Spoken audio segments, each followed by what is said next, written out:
Tonight, new developments after the sudden death of a top Senate Republican close to President Trump. South Carolina Senator Lindsey Graham dead at 71, with his office late tonight sharing new information on what happened. Emergency responders rushing to his home after a call for cardiac arrest. Why the FBI says it's now helping in the investigation.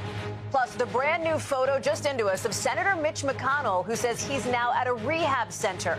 And the first statement from him in the weeks since his hospitalization. Breaking news tonight, the new wave of U.S. strikes against Iran happening now, with the president ordering attacks after Iran hit a ship in the Strait of Hormuz. We're live in the region.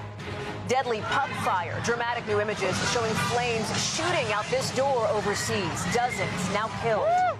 The terrifying moment, a bison charges and hits a man at Yellowstone National Park, launching him into the air.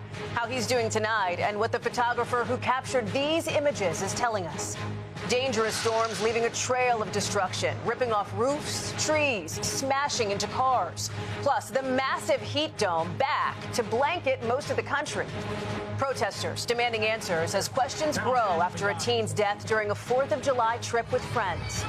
Mystery parasite, the race to find the source of an outbreak exploding in size.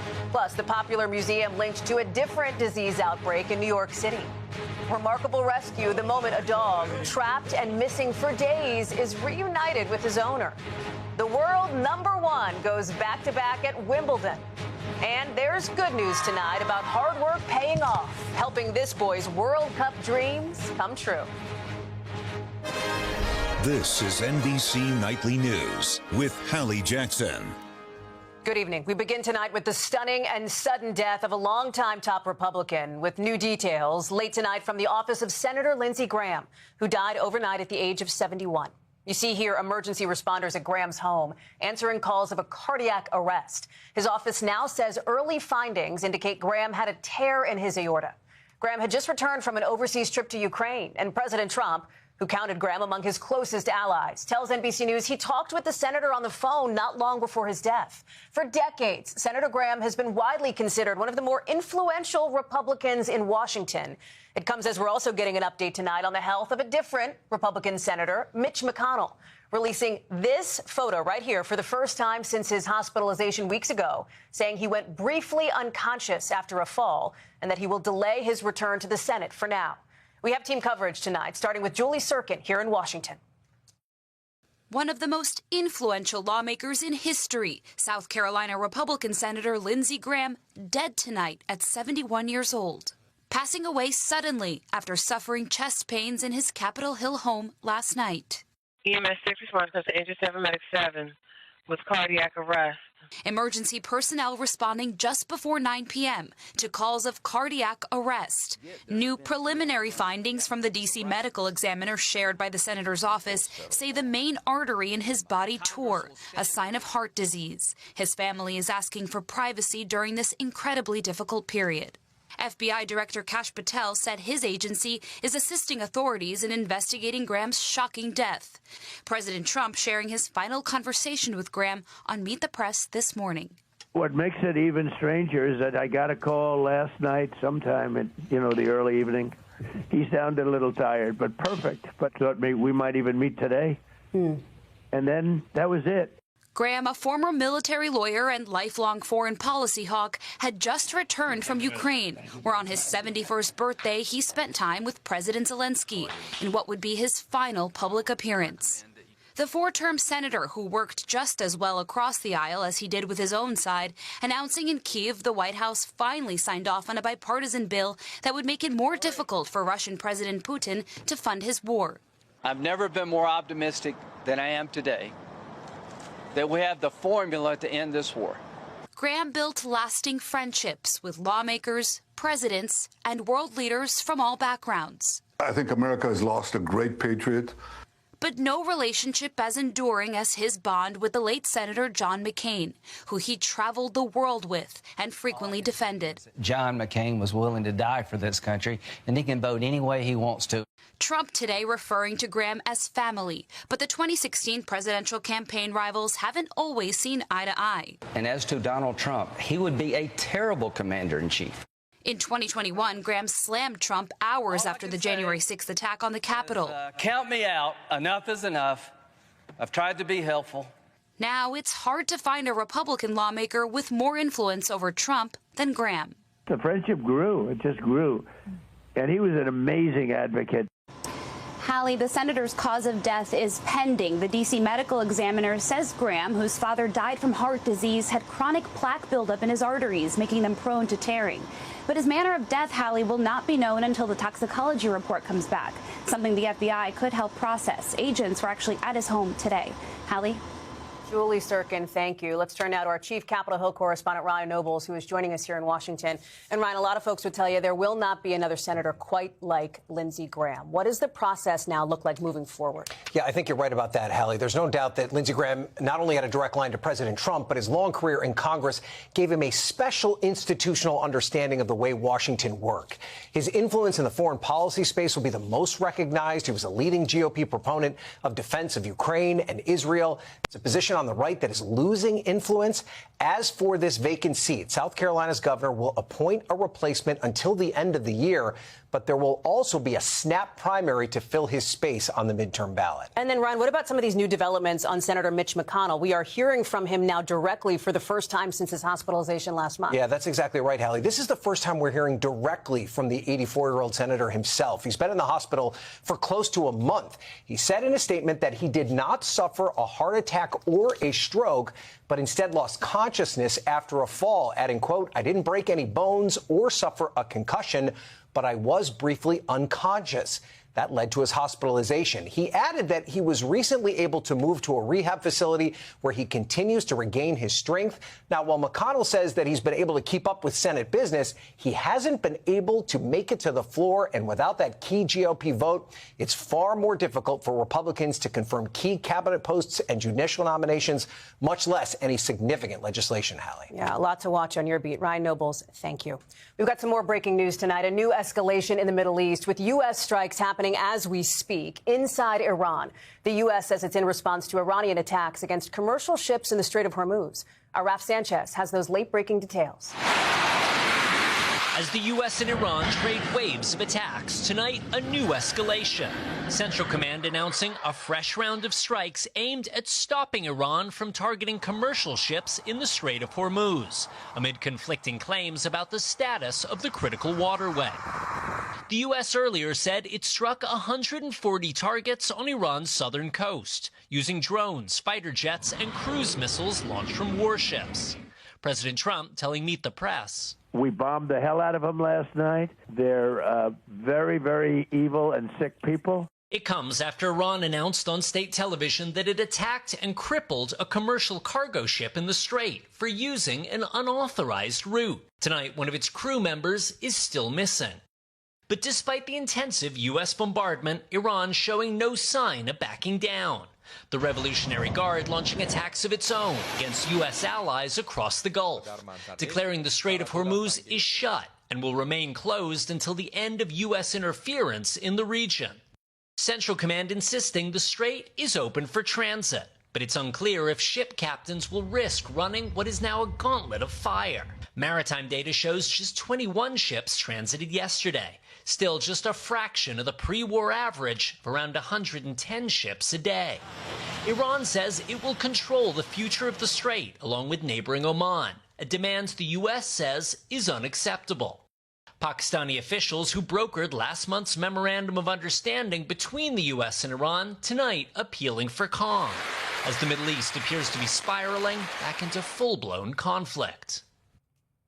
Raf is joining us now live from Jerusalem. Raf, what else are we learning about this latest wave now of U.S. strikes? So, Hallie, Central Command says these strikes were launched after Iranian forces once again opened fire on commercial ships in the Strait of Hormuz. They say U.S. warplanes have so far shot down an Iranian cruise missile and a one-way attack drone, but there could be more to come. Hallie. Raf Sanchez, thank you. Here at home, new and devastating damage from intense storms ripping across the country, with mudslides from flooding in the south and yet another wave of potentially dangerous extreme heat on the way. Valerie Castro is tracking that.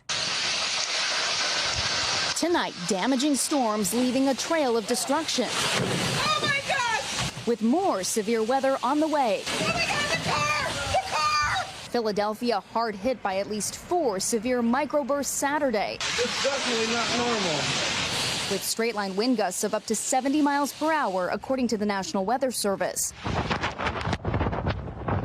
The storms ripping the roof off an apartment building. I heard a giant boom, and I'm like, did we get hit by lightning? And then I looked out the front door and saw the roof was on top of my vehicle. Another building partially collapsing, scattering bricks. Trees toppled onto roads, smashing cars. One tree landing on electrical wires, seen smoking in the aftermath. It's like a thunder, a thump. Just a roar, like a whoosh. The mayor issuing a declaration of disaster emergency after thousands were left without power. In Tennessee, flash flooding sweeping through the eastern part of the state, triggering mudslides. And in Louisiana, parts of the New Orleans area left soaked with inundated cars. Missouri still cleaning up from deadly flash flooding that also prompted the evacuation of a summer camp. In Lesterville, several vehicles left abandoned in mud and some trapped by the rising water. Trailers seen toppled over along the riverbank. As more rain is expected to batter parts of the South, most of the country also bracing for extreme heat. Valerie is joining us now from Central Park. And Valerie, this next heat wave could set records in some spots. Yeah, Hallie, and a heat dome is setting up over most of the country, with many expecting to see highs in the 90s and triple digits over the next several days. Right now, more than 48 million people are under heat alerts, and tonight, flood advisories are also in place. Flash flooding remains a concern for some 12 million people in Tennessee, Kentucky, North Carolina, Virginia, and West Virginia. Hallie. Valerie Castro, thank you. Also tonight, some scary new images of the terrifying moments at one of the country's most iconic national parks. A massive, angry bison charging a man and launching him into the air. Here's Camila Bernal. Everyone's bison! Look out, bison! Look out! This was the terrifying scene at Yellowstone National Park. A bison charging toward a man and a young person. Moments before, the two taking photos from a distance as it lays down, when the animal gets up and bolts in their direction. They try to run and hide as the bison chases the man around a tree, shakes another one. And then the bison slams into that man with brutal force, throwing him feet into the air. It was like watching a bulldozer move out at 45 miles an hour. Photographer Mike McLeod recorded that video, but stopped and ran to help. And when you approach this man, how is he? He was in a lot of pain. He was conscious, I think, the entire time. The National Park Service confirming a 65-year-old man was injured by a bison and taken to the hospital. McLeod says he's in touch with the man's family.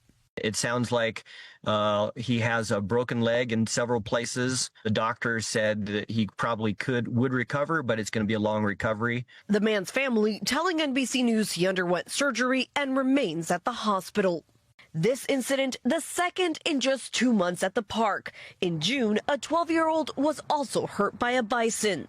The National Park Service says people should always stay more than 25 yards away from them and to run away if one charges. Look out, bison! Look out! A frightening incident at one of America's most iconic parks. Camila Bernal, NBC News. And in Thailand tonight, a deadly fire erupting at a pub in Bangkok with dramatic images showing the flames shooting out the door. Sky News' Cordelia Lynch is on the scene.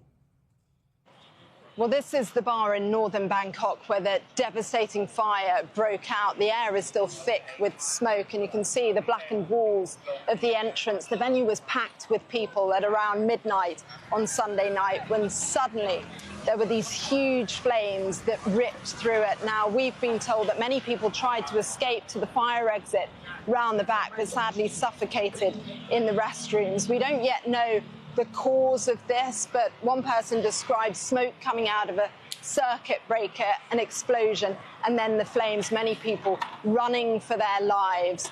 And we know now 27 people have died and 22, Hallie, are critically injured. Cordelia Lynch from Sky News, thank you. To Mississippi now, and the growing demand for answers from the devastated family of an 18-year-old found dead after a boating trip with friends. Here's Priscilla Thompson. Courage. And don't allow Nolan Wells' name to be forgotten. In the streets of Mississippi, demands for transparency and truth. We just want to know what happened to Nolan. in the death of 18-year-old Nolan Wells, who disappeared after a 4th of July boat trip with friends. Police report her 18-year-old son, Nolan Wells, missing last seen at 3 on Horn Island. His body was recovered 2 days later. Investigators say he may have drowned. But his parents question why his phone was found with a friend and why he didn't leave the island with the group he arrived with. You can give all the excuses you want, but you do not leave someone else's child. Now the family's attorney and investigators are trying to piece together what happened, asking people who were on the island to share any videos like this one from that day. There's basically a black hole between about 4:30 on the 4th of July in the afternoon until when Nolan was found. Brian Trasher with the Cajun Navy helped search for Nolan. Given all the people who were out there, does a drowning that no one witnessed surprise you or seem strange to you? It does seem strange to me. It is possible that nobody saw him. Nolan's family says he was the only black person in the group and have questioned whether race may have played a role. Tonight, his family is awaiting the results of an independent autopsy in their search for answers. We love him, and we know he's with God. Priscilla Thompson, NBC News, Houston. Still ahead for us tonight, the race to find the source of the parasite outbreak in more than half the country, making thousands of people sick. We are back with that growing parasite outbreak, making thousands sick in dozens of states, and the race to pinpoint the cause to prevent others from getting it. Here's Erica Edwards. The search is on to find the source of a bug sending thousands of people running to the bathroom. The cramping, the stomach pain, feels like someone is squeezing your insides. Outbreaks of cyclosporiasis, a foodborne illness that causes intense diarrhea, now surpassing 3,000 cases, according to an NBC News analysis of state health department data. The illness caused by a tiny parasite that can cling to fresh produce. But so far, no specific food has been identified as the source. Michigan is the epicenter, with almost 2,000 lab-confirmed cases. What should people be doing? Should they stop eating fruits and vegetables? Absolutely not. The safest way to protect yourself against cyclosporiasis is to wash it, peel it, and cook it. 31 states have reported cases, nearly 400 in New York, mostly clustered in New York City. Health officials there also dealing with an outbreak of Legionnaire's disease. 56 people sickened so far with the bacterial pneumonia that occurs when people breathe in tiny droplets of water contaminated with Legionella bacteria. Cooling towers in 31 buildings in the city's Upper East Side have tested positive for the bacteria, including the famed Guggenheim Museum, which says it took immediate steps for remediation. Officials still can't say for sure which of those buildings are causing the illnesses, but all have reportedly been disinfected. As investigations into both outbreaks continue, experts say getting tested is key. Antibiotics can treat both Legionnaire's disease and cyclosporiasis. Erica Edwards, NBC News. We are back in a moment with the incredible cliffside rescue, how one crew saved a dog days after it went over the edge. Plus, Sinner the winner, the world #1, battling back to defend his title at Wimbledon today. Next. Welcome back. In France, a brutal heat wave is now forcing top tourist sites to close early today. The Eiffel Tower and the Louvre cut their hours as temperatures peaked in the triple digits. The iconic Tour de France also had to shorten one of its cycling routes. This is the third major heat wave to hit Europe just since May. And at Wimbledon, Italian Yannick Sinner reigns supreme again. The world #1, winning the championship for a second straight year to capture his 5th Grand Slam title. He now becomes the first Italian man in history to win 100 matches at Grand Slam tournaments. Here at home, a remarkable reunion caught on camera. Look at this. Days after this stranded dog fell over a 65-foot cliff, a search team in Kentucky managed to get to him with ropes, pulled him right up to the top, and look at this. He ran right over to his very grateful owner. When we come back, there is good news tonight about a little boy's hard work making World Cup dreams come true.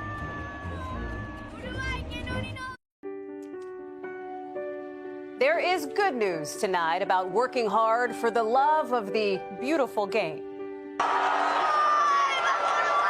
They say money can't buy happiness, but in this moment, It sure seems like it did for 10-year-old Valentino Sanabria Serna,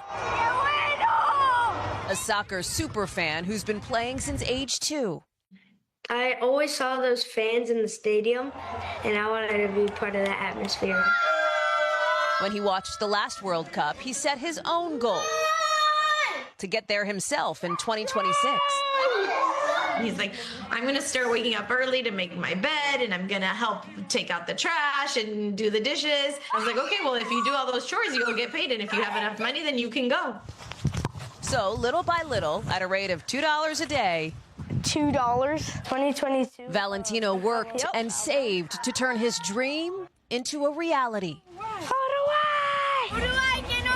Buying tickets for him and his mom to watch his favorite team in Miami. She does everything for me, so it was good that I could do something for her. But sometimes it's even better when they get those things for themselves with their own hard work. It's just so much more rewarding. Valentino's hoping to do the same for the next World Cup and maybe someday play in one. Having learned, after all, hard work pays off. I think that even your age, nothing's impossible. And I think that if you put your mind to it, you can do it. You sure can. That is Nightly News for this Sunday. I'm Hallie Jackson. For all of us here at NBC, thanks so much for watching and have a great week.